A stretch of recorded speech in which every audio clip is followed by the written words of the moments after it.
মৌ পালনেৰে স্বাৱলম্বী হোৱাৰ নিদৰ্শন দাঙি ধৰিছে জখলাবন্ধাৰ দৰা চৌহানে। পেছাত এগৰাকী শিক্ষক দৰা চৌহানে বহুদিনৰ পৰাই মৌ পালনৰ লগত জড়িত হৈ আহিছে যদিও বিগত 2টা বছৰ সম্পূৰ্ণ ব্যৱসায়িক ভিত্তিত পালন কৰিছে মৌ। আৰু মৌ বিক্ৰী কৰি প্ৰতিমাহে 80,000ৰ পৰা 1 লাখ টকা উপাৰ্জন কৰিবলৈ সক্ষম হৈছে। বৰ্তমান প্ৰায় 80 বাহ মৌ পালন কৰি আছে দৰা চৌহানে। বনৰীয়া হাতীৰ পৰা ৰক্ষা পাবলৈও মৌ পালন কৰাটো যথেষ্ট প্ৰয়োজনীয়তাৰ বিষয় উল্লেখ কৰে দৰা চৌহানে। অধিক জনাম আমাৰ সাংবাদিক গৌতম বৰাই। হয়, মৌ পালনৰ জৰিয়তে স্বাৱলম্বী হ'ব পাৰি তাৰ এক নিদৰ্শন দাঙি ধৰিছে জখলাবন্ধাৰ দাৰা চৌহানে। কেমেৰা পাৰ্চন ৰাজুক মই দেখুৱাবলৈ ক'ম প্ৰথমতে যে মই আছোঁ বৰ্তমান জখলাবন্ধাৰ সমীপৰ কেৰিবাকৰিৰ অঞ্চলত আৰু তাতে দেখা গৈছে শাৰী শাৰী মৌ বাকচ।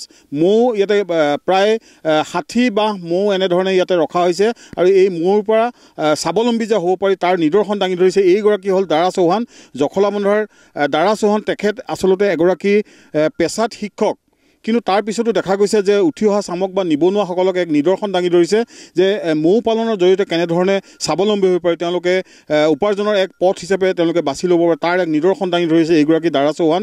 বৰ্তমান তেওঁ এটা মৌ বাঁহত মৌ ৰস কাটিবৰ কাৰণে তেওঁ চাই আছে। হয়তো যদিহে ইয়াত ৰস হৈছে তেওঁ সেয়া এতিয়া কাটিব।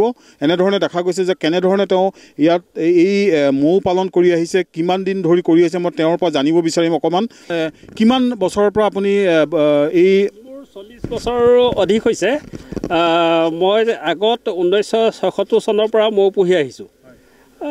তেতিয়া থলুৱা মৌ আছিল। এতিয়া ধৰক মই এতিয়া পশ্চিমীয়া মৌ আনিছোঁ। পশ্চিমীয়া মৌ মানে ব্যৱসায় ভিত্তিত লৈছোঁ। এতিয়া মোৰ সপ্তাহত এতিয়া 15 দিনত এই 50 বাহত ধৰক 74-54 বাহত মোৰ মানে 1.5 কুইণ্টেল ৰস ওলাই আছে। আপোনাৰ এই মৌৰ দ্বাৰা কিমান মৌ উৎপাদন হয় প্ৰতিমাহে আৰু কিমান উপাৰ্জন? 2 কুইণ্টেল মাহে হৈ আছে আৰু 2 কুইণ্টেল মই 80,000 টকা পাওঁ। 400কৈ মই দি আছোঁ কেজি। এনে 40,000 1 কুইণ্টেলত হয় আৰু 2 কুইণ্টেলত 80,000 টকা হয়। এনেই বজাৰত ইয়াৰ দাম কেনেকৈ? বজাৰটো এই মৌটোকে ব্ৰেণ্ডেড কৰি 2,000 টকা কেজি কৰি বেলেগ মানুহে 2,000। এতিয়া পতঞ্জলি যিটো আছে আমাৰ পৰা খুব কম দামত 100 টকা 60 টকাকৈ বিচাৰে, সেইকাৰণে আমি নিদিওঁ। আৰু তেওঁলোকে কি কৰে তাৰ পৰা আচল বস্তুটো এণ্টিবায়'টিক যিটো আছে 38 বিধ মৌত এণ্টিবায়'টিক খায়। নেচাৰেল এণ্টিবায়'টিক উলিয়াই মানে হাৰ্বল টেবলেটবিলাক আৰু এনে টেমাত পেক কৰি মানুহৰ পৰা লৈ আছে। যিহেতু আপুনি বহুদিনৰ পৰা এই মৌ পালন কৰি আহিছে, এই উঠি অহা চামক আপুনি কিবা তেনেকুৱা ধৰণৰ প্ৰশিক্ষণ বা তেনেধৰণৰ ব্যৱস্থা কিবা? মই আহ্বান দিব বিচাৰিছোঁ আৰু মাননীয় আমাৰ বিটিপন নেওগ ছাৰো উঠি অহা ল'ৰা ছোৱালীক মোৰ কথা কয় আৰু তেওঁলোকক মৌৰ জৰিয়তে স্বাৱলম্বিত হ'বলৈ ছাৰো কৈ আছে আৰু ময়ো কৈছোঁ তেওঁলোক মোৰ ওচৰলৈ আহক। মই মানে তেওঁলোকক প্ৰশিক্ষণ দি দিম আৰু 5 মাহকৈ মৌ পোহকচোন। তেওঁলোকে এবাহত যদি 4 কেজিকৈ ওলায় 15 দিনত, 5 মাহত 5×4 = 20 কেজি হ'ল। 20 কেজিৰ ৰসত 8,000 টকা হ'ল 400কৈ হ'লে। এমাহত ধৰক হ'ল ধৰক আপোনাৰ 15 দিনত যদি 20 কেজি হ'ল আৰু 1 মাহত 40 কেজি ৰস পালে 16,000 টকা হ'ল। 16,000 টকাত আমি 3,000 টকা খৰচ কৰকচোন, পকেট খৰচ। আৰু বাকীটো মানে ধৰক আমি ঘৰত চলাবৰ কাৰণে ৰাখক। আৰু এইটো মৌ ৰস যদি আমি জলপান আকাৰে খাওঁ, লাইফত আমাৰ জীৱনত মানুহৰ একো বেমাৰ নহয়। আৰু জীৱন মানে মানুহৰ মানে আয়ু বৃদ্ধি কৰে মৌ। আপুনি যিহেতু পেছাত এগৰাকী শিক্ষক, শিক্ষকতাৰ আপুনি সুন্দৰভাৱে এখন বিদ্যালয় চলাই থকাৰ পাছতো এই মৌ পালন কেনেধৰণে আপোনাৰ সম্ভৱ হৈছে?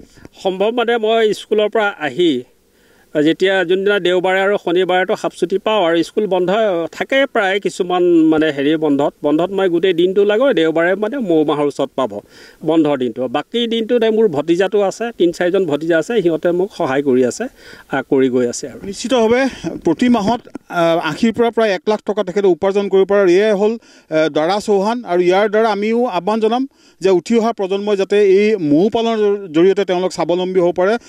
তেওঁলোকে আগবাঢ়ি আহিলে হ'ল। তেখেতে প্ৰশিক্ষণৰ ব্যৱস্থা কৰিছে। ইতিমধ্যে আমি জানিব পৰা মতে তেখেতে কেইবাজন লোকক ইতিমধ্যে প্ৰশিক্ষণ দিছে এই মৌ পালন কেনেধৰণে কৰিব লাগে আৰু ইয়াৰ মৌ প্ৰজাতি কি আছে সকলো ধৰণৰ তেওঁ শিক্ষা তেওঁলোকে দিয়ে আৰু এই ব্যৱস্থা তেওঁ লৈ আহিছে। মই ইয়াতে যিহেতু তেওঁক যথেষ্ট উৎসাহিত কৰি আহিছে কলিয়াবৰ ভাৰপ্ৰাপ্ত মহকুমা অধিপতি তথা নগাঁও জিলাৰ অতিৰিক্ত উপায়ুক্ত বিতুপন নেওগ তেখেত আছে।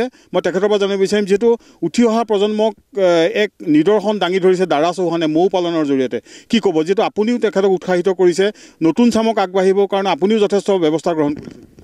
তাৰমানে চাওক মৌ পালনটো মোৰ পৰা অকল যে অৰ্থনৈতিকভাৱে লাভান্বিত হ'ব সেইটো নহয় এই মৌ বাহ থাকিলে বনৰীয়া হাতীৰ উপদ্ৰৱৰ পৰাও ৰক্ষা পৰে আৰু আমাৰ এই জখলাবন্ধা কলিয়াবৰ এই অঞ্চলটোত বনৰীয়া হাতী কাজিৰঙাৰ অঞ্চলৰ পৰা আহিয়ে থাকে গতিকে মৌ বাহ থাকিলে সেই বনৰীয়া হাতীবিলাক সাধাৰণতে নাহে অনিষ্টবিলাক কমে আৰু মৌ বাহ থাকিলে আপোনাৰ কাষৰীয়া খেতি পথাৰৰ যিহেতু ক্ৰছ পলিনেশ্যন হয় প্ৰডাক্টটো সোনকালে হয় গতিকে প্ৰডাকশ্যনো বাঢ়ে এই সকলোবিলাক সামৰি আমি কলিয়াবৰৰ কৃষকসকলক ট্ৰেইনিঙৰ ব্যৱস্থাও কৰিছিলোঁ যোৰহাটৰ পৰা আহিছিল প্ৰতিথযখা আপোনাৰ মৌপালক লীলাচৰণ দত্ত আছাম এগ্ৰিকালচাৰ ইউনিভাৰ্চিটিৰ পৰা ডক্টৰ আতাউৰ ৰহমান এপিকালচাৰিষ্ট তেওঁলোক আহি পেলাই আমাৰ কৃষকসকলক ট্ৰেইনিং দিয়াইছিলে আৰু আমাৰ কৃষকসকলক খেতিটো আমি স্পেচিয়েলিটি ট্ৰেইনিং দিয়াই আনিছিলোঁ আৰু তাৰ ভিতৰত কিন্তু দাৰা চৌহান তেওঁ পূৰ্বৰ পৰাই কৰি আছে আৰু যোৱা বছৰৰ পৰা তেখেতৰ এই ব্যৱসায়িক ভিত্তিক ক্ষেত্ৰখনৰ আৰু প্ৰসাৰ ঘটাইছে আৰু এইবাৰ তেওঁ প্ৰায় 80ৰ ওচৰা-ওচৰি বাকচ ৰাখিছে ইতিমধ্যে তেওঁ যিখিনি ইনকাম কৰি আছে সেইখিনি কথা ক'লেই বছৰ মাহেকত প্ৰায় 80,000 টকা তেখেতে ইনকাম কৰি আছে